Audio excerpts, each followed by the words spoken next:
aí, pessoa! Seja muito bem-vindo, muito bem-vinda a essa série especial aqui do CanivetCast, em que a gente queremos preparar o profissional para atuar na pecuária do futuro. E nesse episódio aqui, na segunda temporada dessa série, nós vamos falar sobre a atuação de consultores que trabalham aí com intensificação de pastagens, manejo de pastagens. E para falar com a gente sobre isso, hoje eu estou aqui com o Miguel Menezes, engenheiro agrônomo pela Exalc, onde também fez seu mestrado em ciência animal e pastagem. É produtor rural, trabalha nas áreas de pecuária de corte e eveicultura. Para você que não sabe o que é eveicultura, ele vai explicar para nós. E desde 2005 compõe a equipe do professor Moacir Corse, desenvolvendo trabalho de assistência técnica e projetos de intensificação de sistemas de produção animal baseados em pastagem. Miguel, muito obrigado por estar aqui com a gente e seja super bem-vindo ao CanivetCast, cara.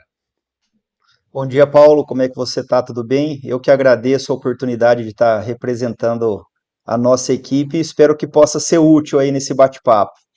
Ah, mas com certeza, assim, como é que eu vou dizer? A gente se conheceu já há alguns anos, né, cara? E a equipe toda aí tem um potencial, um conhecimento tão grande, né?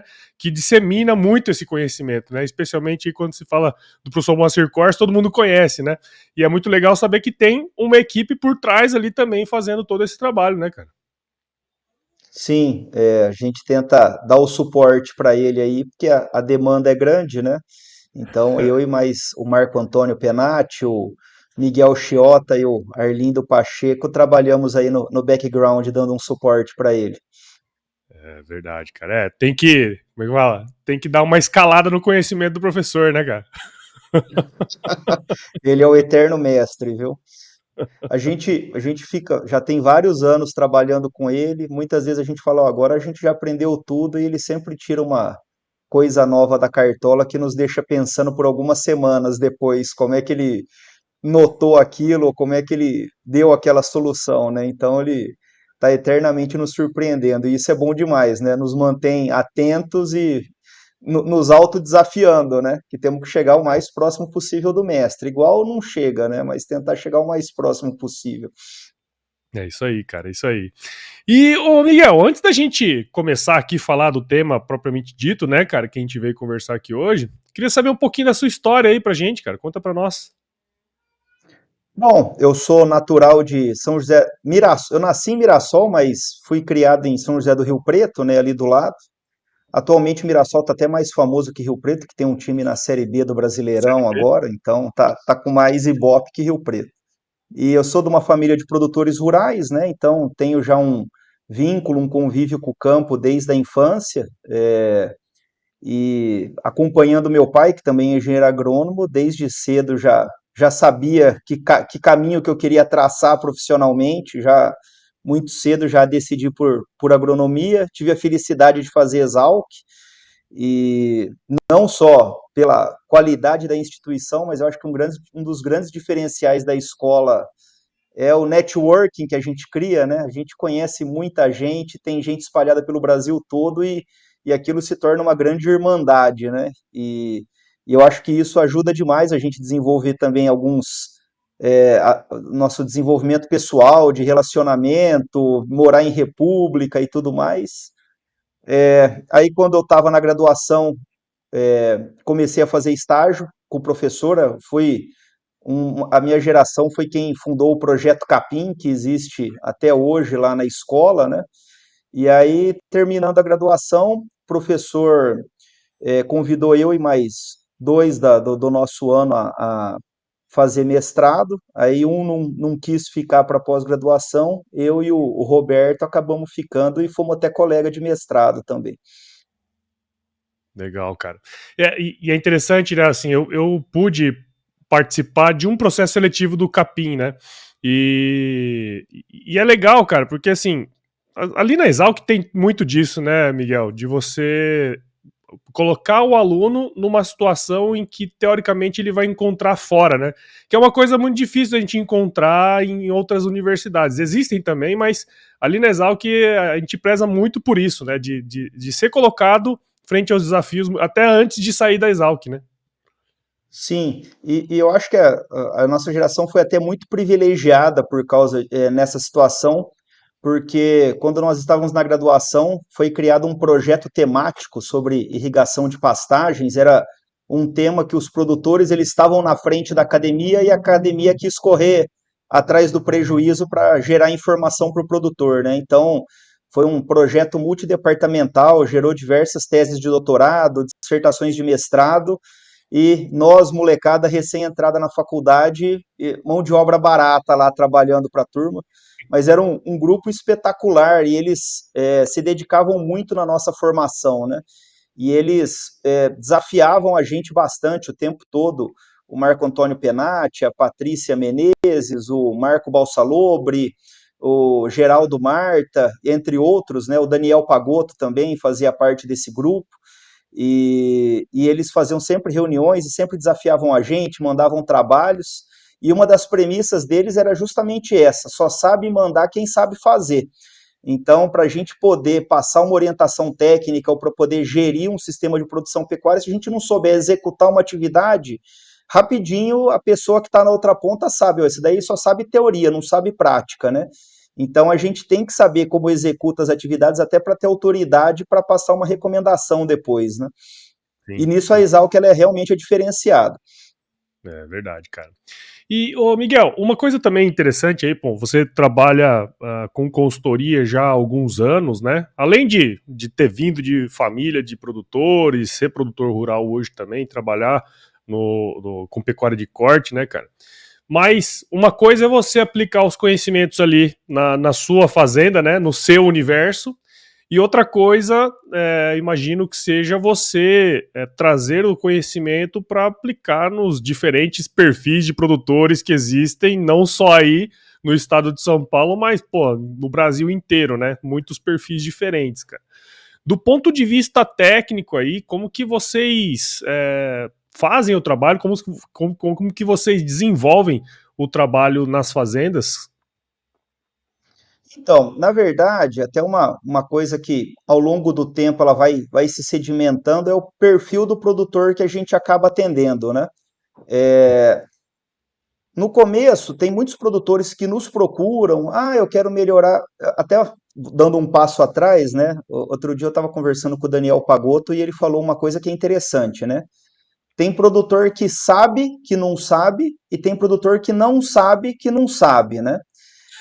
Esse produtor que não sabe, é o que vai sempre ser atrasado, né? Porque ele nem tem consciência que ele está atrasado. E na pecuária isso é até interessante, né? Que o produtor atrasado ele é chamado de pecuarista tradicional, ele não é chamado de atrasado, né? Então até nisso existe uma proteção aí da classe pecuária.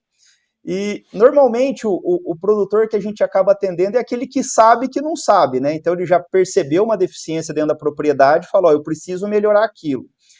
E aí na hora que esse é o primeiro passo, né? E aí, conforme a gente vai conversando com o produtor, entendendo a situação dele, a gente vai abrindo alguns leques, né? Tem aquele que sabe que não sabe, mas ele não é um bom executor de atividades, então é aquela pessoa que está sempre procrastinador, está sempre atrasando a execução, ou não tem aquele capricho em executar. Esse normalmente dura pouco dentro do processo. A gente tenta trabalhar com ele, orientar, fala, ó, uma atividade feita fora de hora, ela tem o mesmo custo da atividade feita na hora certa, mas não tem o mesmo resultado. Então você gastou e não teve o resultado esperado, né? Gastou recurso financeiro, gastou tempo, gastou a paciência da equipe e não teve resultado. Então, hoje a gente nota que até pela grupo de produtores que a gente atende, é muito comum o perfil do produtor que a gente atende ir afunilando para esse que é um bom executor também. Então, ó, eu sei que eu tenho uma deficiência, eu sei que eu preciso melhorar, eu preciso aprender os caminhos para melhorar, e eu vou executar isso que você está me recomendando. Aí o trabalho vai muito bem.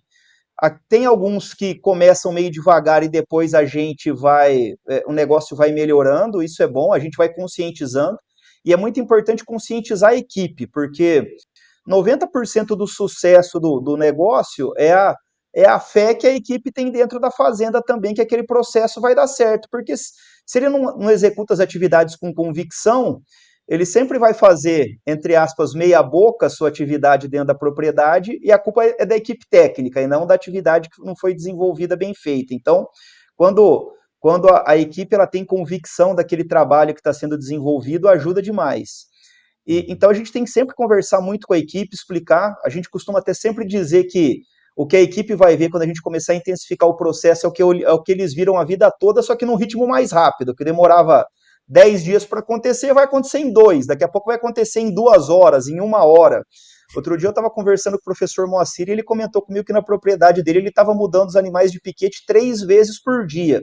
Então, cada lote comia 3 piquetes por dia. Então, eu falo que é o estado da arte do manejo de pastagem. Isso daí, quando a gente conta isso para um produtor que está começando o processo, ele já pensa em desistir, né? Porque eu nunca vou chegar nesse ponto, mas é um processo, né?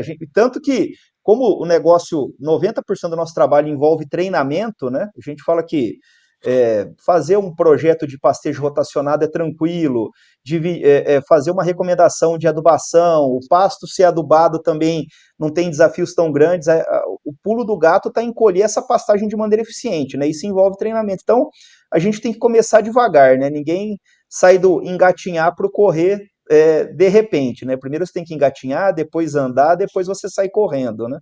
Então, o desafio está nisso, né?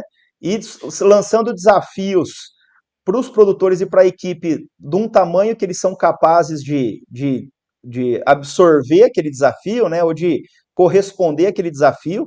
Não pode ser uma zona de conforto muito grande, tem que ser um desafio, né? Mas também não pode ser aquele desafio inalcançável, que senão a pessoa acaba desistindo. E conforme esses desafios vão sendo rompidos, a gente lança desafios novos, né? E aí a gente vai evoluindo dentro do processo. Legal, cara. Você falou uma coisa que chama atenção, né? Um tempo atrás eu escutei, agora eu não lembro de quem foi, eu acho que até comentei isso aqui no episódio já, que teve um cara que estava analisando o futuro das empresas, né? E ele comentava que as empresas no futuro seriam empresas de tecnologia e educação, né? E olha só que interessante. Você comentou um negócio que, assim, cara, no fim, nós estamos educando o cara a fazer o negócio bem feito, né?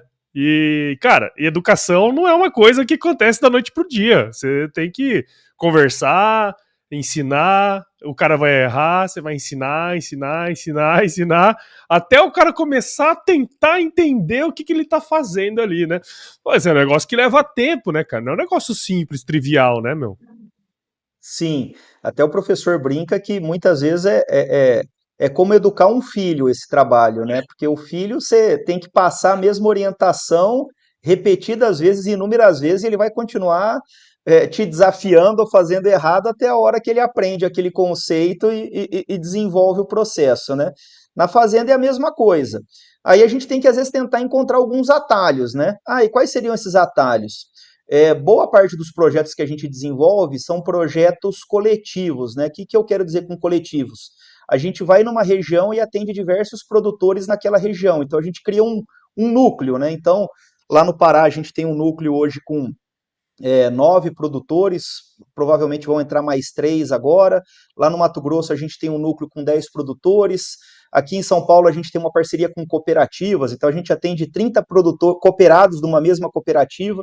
Então quando a gente tem esses núcleos, né, vamos dizer, dentro de um eixo comum, a gente tem diversos produtores sendo atendidos, né, aqueles produtores novos, eles acabam tendo convívio com aqueles que estão há mais tempo dentro do projeto. E a equipe de trabalho também. E a gente percebe que tem uma mudança muito grande quando a gente às vezes faz uma reunião com os capatazes das fazendas, com os vaqueiros, com os gerentes da fazenda, até sem a presença dos proprietários, né, dos produtores, para eles terem mais liberdade de debater. E esse novato, quando ele vê alguém que já está executando aquilo que a gente está pedindo, e que ele está vendo o resultado, e ele está gostando daquilo, e de certa forma aquilo é viciante, né? Que quando a gente começa a colher resultados bons dentro da fazenda, a gente quer ser desafiado, né? A gente quer que sejam lançados novos desafios. Rapidinho ele muda a mentalidade, ele falou, ó, esse daqui é um par meu, ele está na mesma posição que eu em outra propriedade, ele está fazendo isso daí que o pessoal tá me pedindo e que eu ainda estou um pouco hesitante em executar, e está dando certo. E aí, às vezes, a gente ganha algumas etapas nesse processo só de colocar ele vamos dizer, em contato com essa experiência, né? Então, existem, e a mesma coisa com os produtores, tem alguns produtores que às vezes eles ainda não estão convictos da tecnologia, mas na hora que a gente faz uma reunião com outros produtores para apresentar os dados, os resultados, esses produtores eles começam a ter mais confiança, que eles falam, não, tem gente que já está 2, 3 anos na minha frente, está colhendo bons resultados, eu acho que o meu caminho é esse, né? E eu acho que não tem nada que deixe o produtor mais convicto do que seus próprios resultados. Então, uma das coisas que a gente tem que bater muito é na coleta de dados. Hoje, o produtor rural, de uma maneira geral, o produtor tradicional, né, é, ele trabalha muito em cima da intuição. Na verdade, a gente quer que o produtor trabalhe em cima da convicção. E para ele trabalhar em cima da convicção, só coletando dados, processando esses dados rápidos, porque esses dados eles têm que ser ferramentas de manejo, então a gente tem que devolver a informação de maneira rápida para o produtor, para ele poder usar aquela informação como um ajuste de rota, e com isso ele fica cada vez mais confiante no trabalho que ele está desenvolvendo. Se a gente coleta esse dado e demora demais para processar, é uma constatação de fato, a gente só consegue olhar pelo retrovisor, né? Então estamos coletando os dados direitinho, demora 6 meses para processar esses dados. A gente fala, opa, meu semestre foi bom ou foi ruim, não tem mais nada para falar a respeito disso, né? E a gente torce para ser bom, porque se for ruim, não tem mais nada a ser feito, né? Foi um semestre perdido. Então, a coleta de dados é importante, o processamento rápido dessa informação também. E Miguel, assim, é interessante, né? Porque, assim, cara, você vem de uma escola, né? Que você tem a técnica, o conhecimento, mas no fim das contas, cara, você teve que aprender coisa pra caramba, né? Você teve que aprender de gente, né? Lidar com gente, mexer com número, né? Economia e tudo mais. Quer dizer, é um catatal de coisas que você precisa aprender também pra estar ali junto com os caras, né? E a gente nunca para de aprender, porque na hora que a gente consolida uma informação, nós mesmos às vezes ficamos na dúvida, ó, será que não dá para extrair mais nenhuma informação desse dado? Às vezes a gente não pode ficar confortável com aquilo, né? E até uma das coisas que eu comento sempre dentro da nossa equipe, muitas vezes o consultor também precisa de consultor, porque o meu foco é o pasto. Às vezes uma análise econômica não é exatamente a nossa expertise, então, mas nós temos às vezes uma massa de informações enorme que ela precisa ser trabalhada. Então, muitas vezes a gente precisa de orientação de especialistas aí para fazer o trabalho, né? Um outro exemplo, às vezes a gente vai fazer projetos aí de divisão de pasto, distribuição de rede hidráulica, que são projetos complexos. Às vezes um projeto simples, eu consigo passar um dimensionamento de encanamento, dimensionamento de reservatório, etc. Às vezes são áreas enormes, com diferentes gradientes de relevo, e muitas vezes a gente fala, ó, as premissas para esse projeto trabalhar bem são essas, tem que ter essa vazão de água na saída da boia, tem que ter esse tamanho de bebedouro, etc. Mas a rede hidráulica é bom você pegar um engenheiro e pedir para ele dimensionar para você, porque não adianta a gente querer abraçar o mundo, né? Senão a gente fica o perfeito pato, né? Ele nada, voa, anda e não faz nenhum dos três direito. Então, muitas vezes a gente tem que se especializar num ponto mais específico, né? E aí buscar ajuda de quem é expert nas outras áreas para agregar dentro do trabalho. Então, querer abraçar o mundo também é uma coisa que eu acho que ela não é tão produtiva, né? A gente tem que se especializar cada vez mais. E essa é uma baita de uma armadilha, né? Porque todo mundo fala pra gente que a gente tem que saber de tudo, né? E, pô, você tá trazendo uma coisa legal aí, porque se a gente cair nessa armadilha de querer saber de tudo, cara, é complicado, né? A gente tem que saber ter senso crítico, né? Sim, sim. Então, muitas vezes eu já me deparei com algumas equipes técnicas que estavam trabalhando em paralelo conosco, né? E às vezes eu chegava para a equipe e falava, ó, isso que você está me passando não faz sentido. E não faz sentido por causa disso, disso, disso. Aí eu esperava que a pessoa me convencesse. Se a pessoa me convencesse que o ponto de vista dele estava correto, a gente seguia. E muitas vezes, às vezes, eu convencia a pessoa, não, vamos ajustar que essa ponderação que você colocou faz sentido. E nem por isso eu estou desmerecendo o trabalho dele, né? Às vezes ele tá tendo um viés muito específico dentro da área de atuação dele, e às vezes a gente tem que inserir aquela especialidade dele dentro de um todo, né? Outro dia mesmo eu estava dando uma palestra para uns cooperados lá da cooperativa Casul, que a gente atende aqui em São Paulo, e uma das coisas que eu coloquei na apresentação foi justamente isso. O produtor que busca a excelência técnica, dificilmente ele vai buscar uma excelência comercial na comercialização dos animais, por exemplo, e aquele produtor que busca uma excelência comercial, dificilmente ele vai buscar excelência técnica, né? Então, a gente tem que sempre ter um equilíbrio, né? Porque as duas, uma coisa precisa da outra. Não adianta a Uhum. gente ser o melhor produtor de arroba se a gente não souber comercializar essas arrobas. E também não adianta ser o melhor comerciante de arroba se a gente não souber produzir. Então, tudo tem que ter um equilíbrio. E às vezes a gente tem que trazer uma especificidade de algum técnico que está trabalhando em paralelo conosco para dentro do sistema de produção para buscar esse equilíbrio, né? Claro, claro. E, ô Miguel, assim, agora mudando um pouco de assunto, mas nem tanto, né? Você atende, pô, várias fazendas em várias regiões, né? Eu acho que até o processo como vocês fazem isso é interessante, mas vocês estão em São Paulo, você comentou do Pará, comentou do Mato Grosso, né? Eu imagino que tenha havido em outras regiões e tem outros estados também, cara.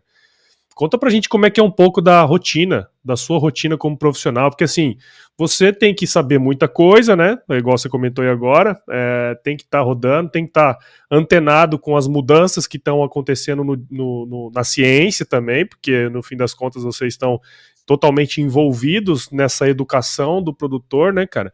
Mas além disso tudo, vocês são consultores também, né? Isso é um negócio, né? Como que é a rotina de vocês, cara, pensando em todo esse catatal de coisas que vocês precisam fazer, cara? A rotina nossa exige uma disciplina grande, né? Porque a gente está sempre rodando. Eu até costumo brincar com a minha esposa. Hoje eu moro em Itapetininga, interior de São Paulo, e eu não tenho vínculo nenhum com a cidade. Minha esposa que trabalha aqui, até brinco com ela, ó, quem vai mandar onde a gente vai morar é você, porque eu praticamente só estou em casa de final de semana, né? E até uma brincadeira que o professor tem, falou: enquanto seu cachorro não estiver rosnando para você, quando você chegar em casa, é sinal que o que você está viajando tá bom. Se ele começar a te estranhar, é que você está viajando muito, né? Então, meus cachorros ainda estão fazendo festa quando eu chego aqui em casa, então acho que tá sob controle. Mas a gente tem que ter muita disciplina, porque a gente está muito tempo na estrada e qualquer tempo livre ele é útil, né? Tem que fazer, às vezes, uma recomendação de adubação, tem que fazer um relatório.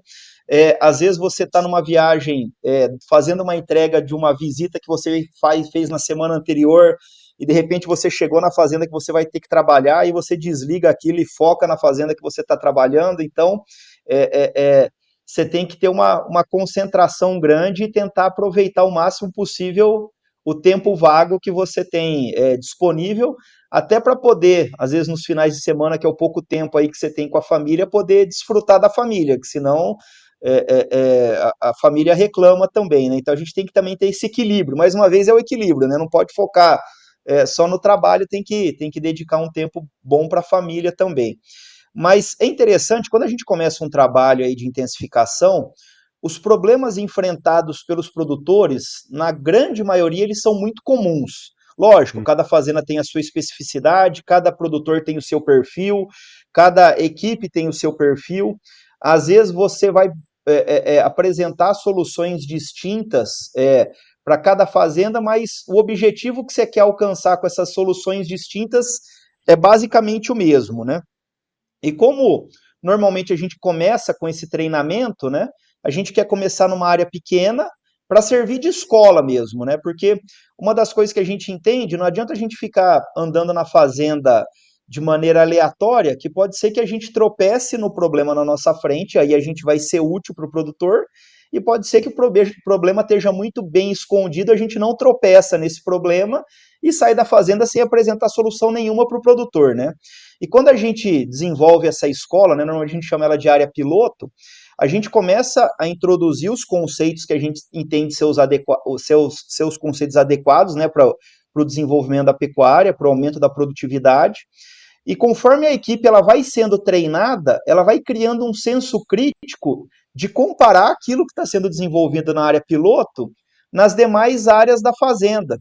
E na hora que ela faz isso, ela começa a nos levar nos problemas. Aí ela vai, o capataz, o encarregado vai chegar para mim e vai falar: Miguel, estou tentando aplicar isso que eu estou aplicando na área piloto naquele canto da fazenda e lá não está dando certo. Vamos dar um pulo lá para ver? Aí a visita fica extremamente produtiva, porque a equipe da fazenda ela começa a ser capaz de diagnosticar os gargalos que ela está tendo, porque na hora que ela vê um negócio sendo tocado redondinho numa área menor, ela começa a fazer esse comparativo e fala, ó, em outras regiões da fazenda isso não está dando certo, o que está acontecendo lá? Aí a visita ela fica muito produtiva, né? E aí, conforme essas primeiras demandas, que são muito comuns entre os produtores, elas vão sendo é, contempladas, aí a gente começa a entrar nas especificidades. Aí é um trabalho mais lento e mais customizado entre os produtores, mas nos 2 primeiros anos de trabalho é muito comum a gente ter problemas bem commodity, entre aspas, assim, para serem Uhum. superados. Sim. E sabendo disso, né, dá para vocês traçarem uma estratégia interessante e também crescer esse negócio, né? Afinal, vocês. Isso é um negócio, né, para vocês. Então é interessante entender quais são. É igual no site lá que tem as FAQs, né? as, as perguntas mais comuns que vão acontecendo, né? Então. E depois, obviamente, o trem vai ficando mais específico, né? Você vai precisando aumentar a capacidade ali de atendimento dentro daquela fazenda também, né? Sim, a gente entende que treinamento ele não é possível se a gente não tiver frequente dentro da fazenda, né? Então, praticamente todos os produtores que a gente atende, mensalmente nós estamos dentro da propriedade. É, por exemplo, lá no Mato Grosso é o Miguel Chiota, ele vai mensalmente, no Pará é o Arlindo, ele vai mensalmente, daí eu e o Marco Antônio e o professor nós vamos mais espaçados, né? Aqui nos projetos de São Paulo sou eu e o Marco Antônio que estamos mais frequentes, junto com os técnicos das cooperativas. Então, se a gente não tiver presente dentro da fazenda todo mês, a chance de erro da equipe é muito grande, né? E na hora que esses primeiros problemas eles são rompidos, é bem o que você falou, o negócio começa a virar uma rotina, né? Então aí a gente tem que começar a procurar novos gargalos. Ó, a primeira etapa foi cumprida, vamos para a segunda etapa. Aí na hora que a segunda etapa foi cumprida, vamos para a terceira. E a gente sempre tem que estar lançando desafios novos pro produtor, para o produtor se sentir desafiado e ver que o negócio dele está crescendo. Para a equipe se sentir desafiada, outro dia eu estava ouvindo um podcast de um grande amigo meu, estava sendo entrevistado, o Ricardo Crestana, e uma das coisas que ele colocou foi que toda equipe quer trabalhar num empreendimento que está crescendo, porque quando o empreendimento está crescendo, ele sabe que ele vai crescer junto com o empreendimento, né? Então, não adianta você querer trabalhar numa fazenda que está estagnada, porque você sabe que você não vai ter espaço para crescer. Então, eu acho que esse é um desafio também dos gestores, né? Tá com o negócio crescendo até para o seu interesse pessoal e também para o interesse das equipes, né? Que vão estar sempre estimuladas, porque eles sabem, ó, uma empresa que está crescendo, eu estou crescendo junto com ela, né? Então, eu acho que isso é uma coisa muito interessante. Faz parte nossa conforme as etapas forem sendo cumpridas, irem lançando os novos desafios, né? E aí, muitas vezes, inclusive nas fazendas que a gente atua mais tempo, hoje já tem fazendas que a gente trabalha há 16 anos ininterruptamente, aí a gente tem que se reinventar e criar conceitos novos, né? Porque uma fazenda que está há 16 anos, a gente também está aprendendo com eles, né? Aí, às vezes, acaba sendo o nosso laboratório para lançar desafios novos também, né? Mas a gente já tem um vínculo de confiança tão grande com o produtor que ele tem essa compreensão daquela fazenda ser um laboratório nosso também, né? Então, acho que acaba tendo essa troca. Legal, cara. Você comentou que a frequência, né, de visitas de vocês, ela invariavelmente ela vai ali mais ou menos uma vez por mês, né, cara? Uma dúvida, assim, se vocês conseguissem ir mais vezes, uma frequência maior, vamos supor, a cada 15 dias ou a cada semana, esses projetos, em tese, eles andariam mais rápido ou não necessariamente? Eu acho que tudo em excessivo ele pode ser problemático, tá certo? Pelo seguinte, se a gente começa também, vamos imaginar uma visita nossa. Quando a gente vai fazer uma visita de um dia, a gente tem um deslocamento da equipe com uma dedicação exclusiva à nossa visita. Então, o capataz, o gerente, ele para o que ele está fazendo, a rotina dele fica em stand-by para atender, para receber as orientações, para poder executar. Então, acho que se a gente começa a entrar também numa frequência muito grande, a gente começa a interferir no operacional da fazenda. porque daí toda hora a equipe ela tem que parar para nos atender, tá certo? E se a gente fizer um atendimento sem estar com a presença da equipe, a gente não consegue passar as informações da maneira que seria adequada, né? Então, essa frequência maior, muito provavelmente eu acredito que não vai ser a presença física que vai resolver, muitas vezes vai ser a tecnologia, porque daí é uma coisa que está sendo feita em paralelo e aí a gente não tem essa interrupção do operacional da fazenda para que isso seja executado, tá certo? Legal, bacana, cara. E o Miguel, também pensando agora do lado do ponto de vista de negócios, né? Porque assim, uma consultoria ela sobrevive com clientes, né?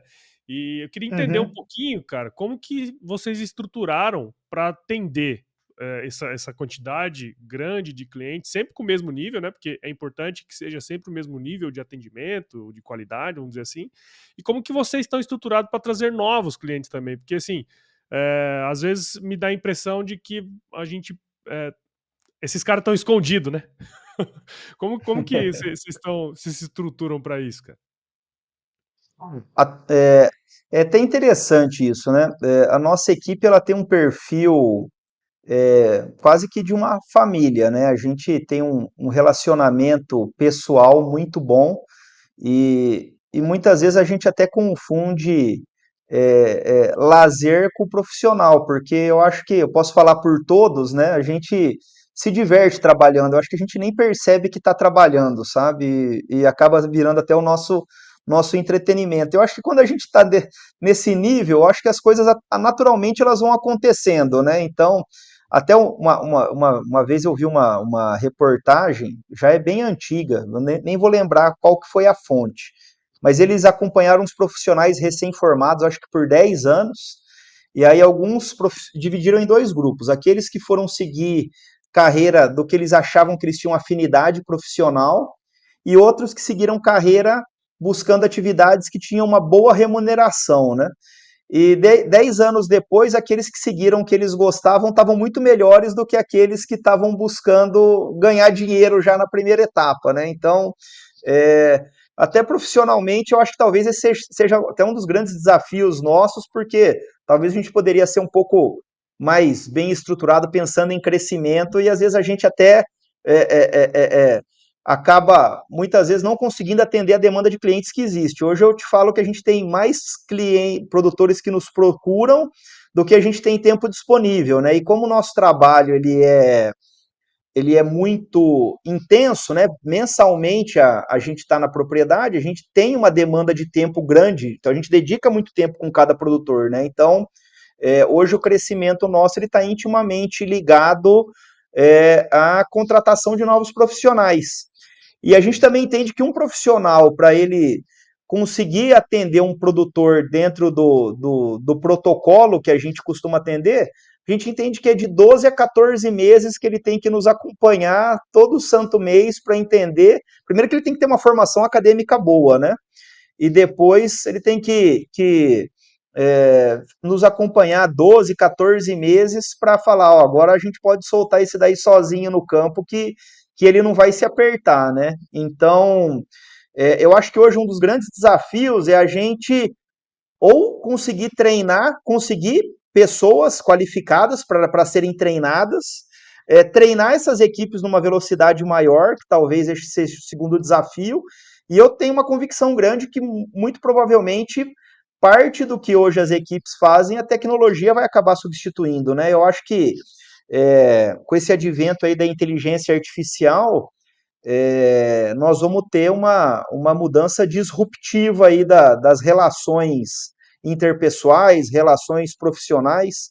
Até eu estava lendo, já deve ter uns 3, 4 meses aí, um artigo no Estadão mostrando que as pesquisas disruptivas elas estão cada vez mais raras, né? Que era aquela que mudava um padrão de conhecimento, mudava um padrão do conhecimento, né? De uma maneira geral. Hoje você tem muito mais pesquisas que elas estão em alinhamento com trabalhos que já foram executados e muito menos pesquisas que quebram um paradigma e começam uma linha de raciocínio do zero, né? E eu acredito que com a inteligência artificial nós vamos ter uma mudança disruptiva aí nos padrões, né? E eu acredito que com isso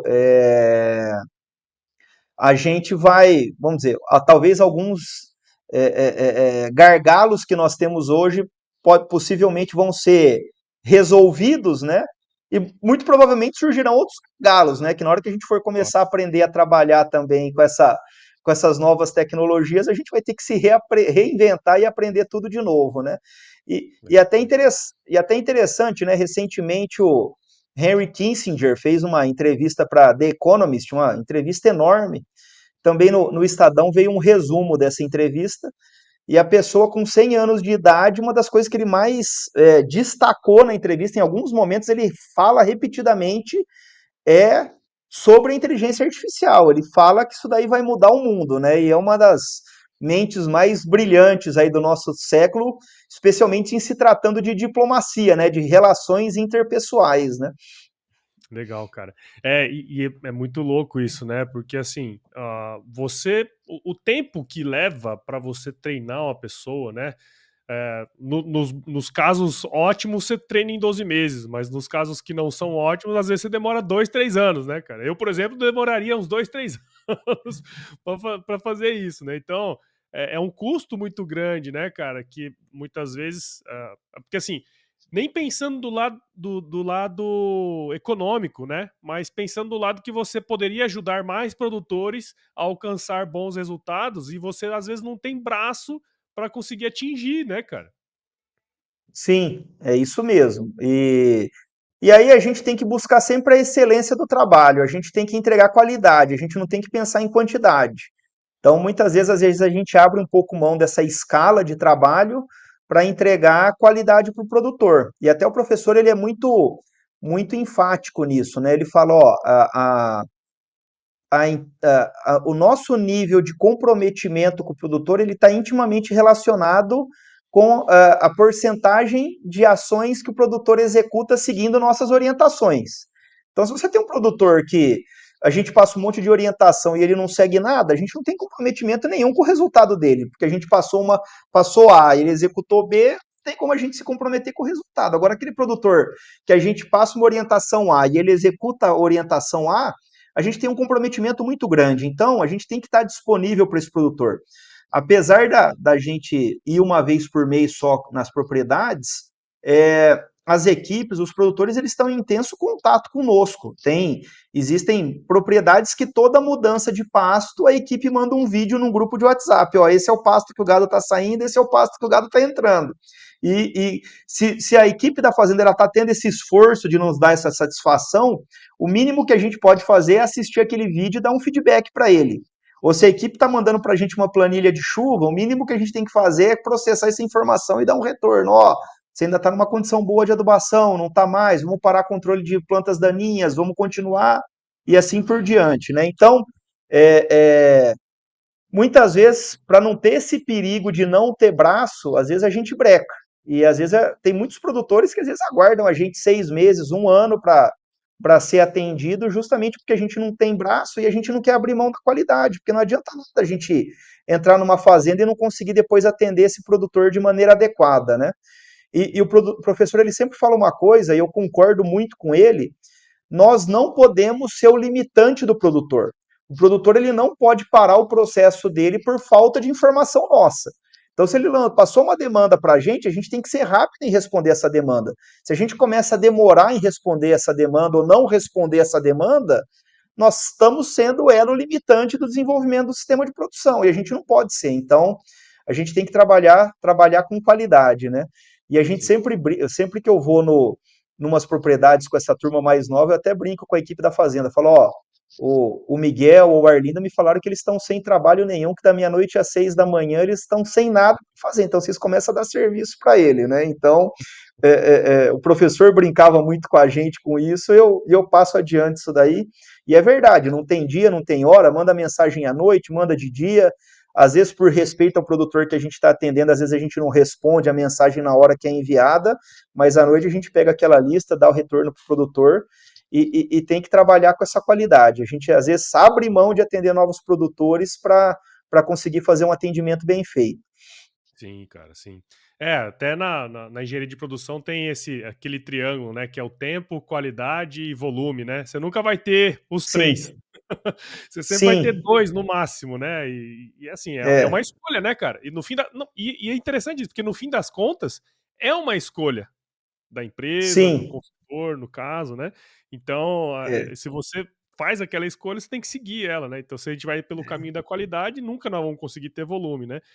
Óbvio, você falou aí dos grupos de WhatsApp. 15 anos atrás não tinha grupo de WhatsApp, né, cara? Então já é uma sim, mudança que a tecnologia trouxe que nos faz estar mais próximos de alguma maneira, né?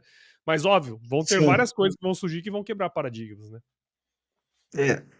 E se com a inteligência artificial alguns processos eles forem analisados e interpretados de maneira automática, é um tempo a menos que às vezes a gente está gastando no escritório que a gente pode estar dedicado no campo, né? Então, aí isso também pode nos permitir trabalhar com mais produtores, né? Eu acho que nós estamos numa fase aí que a gente vai ter que se, não vai demorar muito, nós vamos ter que se reinventar novamente.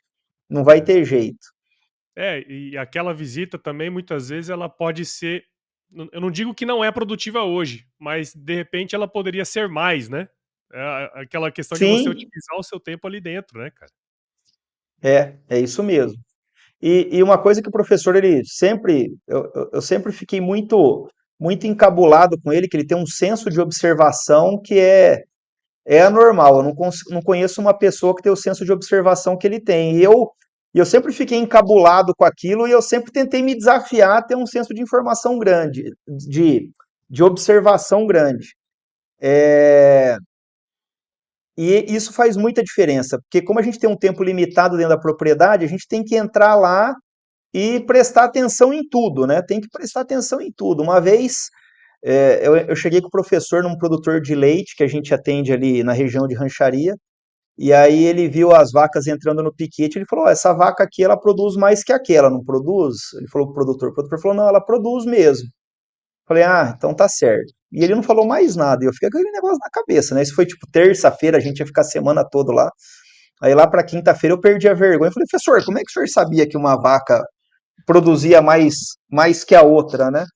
Ele falou, não, você pode ver que a primeira, ela entrou no pasto focada, ela baixou a cabeça e começou a comer capim e não olhava nem para o lado. A outra, se ela tomava uma rabada da outra, ela já virava a cabeça. Se ela via um passarinho voando, ela já olhava para cima.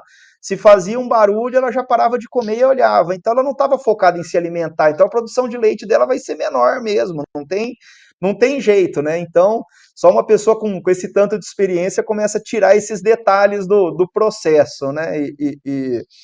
Então a gente tem que sempre estar observando tudo. E muitas vezes uma, uma, uma visita que nem você falou assim, ela às vezes ela foi uma visita que parece que ela não foi tão produtiva, né? Mas às vezes você saiu da fazenda com um embasamento que te ajuda a auxiliar remotamente o produtor no intervalo de uma visita para outra. Então, às vezes a gente não conseguiu dar um feedback rápido para o produtor na visita mesmo, mas às vezes surge um desafio para o produtor e a gente fala, não, ó, com base naquilo que a gente viu na última visita, não execute isso que vai dar errado. Então, a gente também sai de lá com um banco de dados que nos auxilia nessa tomada de decisão remota, né? Então, isso é importante. Fica guardado no HD, né, cara? Agora, esse senso de observação, eu acho que a inteligência artificial, eu acho que não sei se ela vai ser capaz de, Não, de imitar, não, viu? Porque é uma coisa fora do normal. não. São muitos inputs, né, cara, que precisa ter para ter essas sacadas, né? Agora, algumas coisas que são E é mais interessante básicas. isso. Eu tava vendo uma série, um documentário outro dia, e eles mostrando o funcionamento do cérebro humano, né? Que na hora que você olha para uma pessoa, você faz um reconhecimento facial, você identifica o nome da pessoa, você puxa na sua memória todo o relacionamento que você já teve com aquela pessoa, se aquela pessoa é bem-humorada, se ela é mal-humorada. Tipo, numa fração de segundos, você tem um relatório completo que o melhor computador do mundo às vezes ia demorar horas ou minutos para gerar tudo aquilo ali e gerar uma reação com base em todas aquelas informações, né? Então, o cérebro humano ainda é uma tecnologia espetacular, né? A gente tem que estar constantemente treinando ele e não jogar todas as fichas na tecnologia também, porque nós somos diferentes, né, como seres humanos. Cara, é sempre. igual você falou, acho que mais de uma vez, né, cara? É o equilíbrio, né? Você tem que utilizar a tecnologia a seu favor, não ser refém dela, né? É o que a gente sempre fala aqui ao longo dos episódios, toda vez que a gente fala sobre tecnologia, porque tecnologia, no fim das contas, ela é meio, né? Ela não é fim. Então, a gente tem que usar com muita inteligência, né? E para ter inteligência, tem que ser inteligente, no fim das contas. Legal, cara. Ô, É isso Miguel, mesmo. queria agradecer, cara, sua participação aqui. Tenho certeza que quem tá do outro lado pensou bastante sobre várias coisas que você trouxe aí pra gente, cara. E tenho certeza que foi muito proveitoso, assim como foi muito pra mim. Então, muito obrigado por você estar aqui com a gente no CanivedCast e parabéns aí pelo trabalho de vocês, cara. Eu que agradeço, Paulo. Queria agradecer você pela paciência e me escutar 45 minutos. Para mim, parece que foi 15. O nosso bate-papo foi muito fluido, foi muito bom. Agradecer a equipe da Conex e da Nutripura pelo convite, na pessoa do Roberto. E espero que o nosso bate-papo aí seja proveitoso de alguma forma. Não, com certeza, cara, com certeza vai ser. E conta aí pra gente, ô Miguel, pra quem quiser seguir o seu trabalho, onde que a gente pode te encontrar, cara? Ah, vou passar meu e-mail para vocês. Eu sou uma pessoa meio rústica aí de redes sociais. Ermitão da internet, né? Eu sou. E você sabe que até é uma coisa por causa do tempo, né? Como a gente já tem o tempo escasso, eu tenho um perfil de uma pessoa que eu tenho convicção que eu ia gastar mais tempo nas redes sociais do que eu tenho, porque eu sei que é uma coisa que acaba abduzindo a gente, né? Então, como eu sei que eu já tenho esse perfil de às vezes gastar mais tempo do que eu tenho nessas coisas, eu prefiro nem entrar para não ter esse perigo. Então, vou deixar meu e-mail, M de Maria, J, T de Tatu, Menezes, com Z-E-S, @gmail.com. MJT @gmail.com. E eu queria também dizer que tudo que a gente comentou, vários conceitos, várias trocas de ideia, não são fruto individual meu, né? Isso daqui é o resultado de uma equipe que está sempre trabalhando junto, né? Então, sempre que eu me coloco aqui para conversar, eu estou representando uma equipe, que é o professor Moacir, o Marco Antônio, o Miguel Chiota, o Arlindo Pacheco, né? Hoje a gente tem o André Garcia, que é um estagiário que está ajudando a gente. Então, também queria agradecer a ele. Muito do que a gente traz aqui, vamos dizer, é o fruto de um trabalho coletivo. Sem dúvida, sem dúvida. Sempre é, né, cara? Muito legal. E para você que ouviu esse episódio agora, tenho certeza que você, tanto quanto eu, aprendeu coisa pra caramba. Então considere compartilhar esse episódio aí com alguém que vai precisar escutar o que eu conversei com o Miguel aqui, o que ele trouxe pra gente. O podcast, ele cresce na medida em que você participa junto com a gente dentro desse processo, tá certo? Então, siga o CanivetCast em seu agregador de podcasts favorito e acompanhe também os episódios no Agro Resenha Podcast. E olha só, esse episódio aqui ele também está sendo transmitido via vídeo, cara. Então é só entrar lá no YouTube da Conex que você vai ver a nossa conversa também. Siga a Conex nas redes sociais, só buscar lá por @ConexAgro no Instagram, Facebook e LinkedIn. E visite o site da Conex também para você saber mais aí das soluções que o pessoal traz. Tá muito interessante, tá certo? Miguel, de novo, cara, obrigado. E eu sempre finalizo os meus episódios com uma frase de muita sabedoria, tá certo? É o seguinte, se chover não precisa molhar a horta aí não, tá bom? Combinado. Eu que agradeço. Tamo junto.